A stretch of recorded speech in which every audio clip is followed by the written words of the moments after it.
ಬೆಳಿಗ್ಗೆಯಿಂದ ಎಲ್ಲರ ಮೊಬೈಲಲ್ಲಿ ಒಂದು ಮೆಸೇಜು ಒಂದು ಟ್ಯೂನ್ ಅನ್ನೋದು ಗಡಗಡ ಅಂತ ನಡೆಸ್ತಾ ಇದೆ. ಇಷ್ಟಕ್ಕೂ ಗಾಬರಿ ಆಗುವಂತಹ ವಿಷಯನೇ ಅಲ್ಲ ಇದು. ಯಾಕಪ್ಪ ಅಂತಂತಂದ್ರೆ ಎಲ್ಲರ ಮೊಬೈಲಲ್ಲಿ ಬರ್ತಾ ಇದೆ, ತುಂಬಾನೇ ಕನ್ಫ್ಯೂಷನ್ ಅಲ್ಲಿ ಇದ್ದಾರೆ.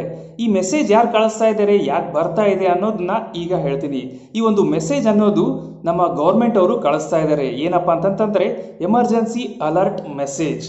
ಅಂದ್ರೆ ನಾವು ಯಾವಾಗಾದರೂ ಇನ್ ಕೇಸ್ ಫ್ಯೂಚರಲ್ಲಿ ಏನಾದರೂ ಪ್ರಾಬ್ಲಮ್ಗಳು ಆಗ್ತಾ ಇರ್ಬೋದು. ಅಂದರೆ ಭೂಕಂಪ ಬರ್ತಾ ಇರ್ಬೋದು, ಫ್ಲಡ್ ಆಗ್ತಾ ಇರ್ಬೋದು, ಏನಾದರೂ ತುಫಾನ್ ಬರ್ತಾ ಇರ್ಬೋದು. ಈ ರೀತಿ ಏನಾದರೂ ಸಡನ್ ಆಗಿ ಬರ್ತಾ ಇದ್ರೆ ಈ ಒಂದು ಎಮರ್ಜೆನ್ಸಿ ಅಲರ್ಟ್ ಮೆಸೇಜ್ ಬರುತ್ತೆ. ನಾವು ತುಂಬ ಶಾರ್ಪ್ ಆಗಿ ಇರಬೇಕು ಅನ್ನೋದನ್ನ ಈ ಒಂದು ನಮ್ಮ ಗೌರ್ಮೆಂಟ್ನ ಈ ಥರ ಫೆಸಿಲಿಟಿ ಮಾಡಿದ್ದಾರೆ. ತುಂಬ ಒಳ್ಳೆ ಫೆಸಿಲಿಟಿ ಅಂತ ಹೇಳ್ಬೋದು ಅಲ್ವಾ.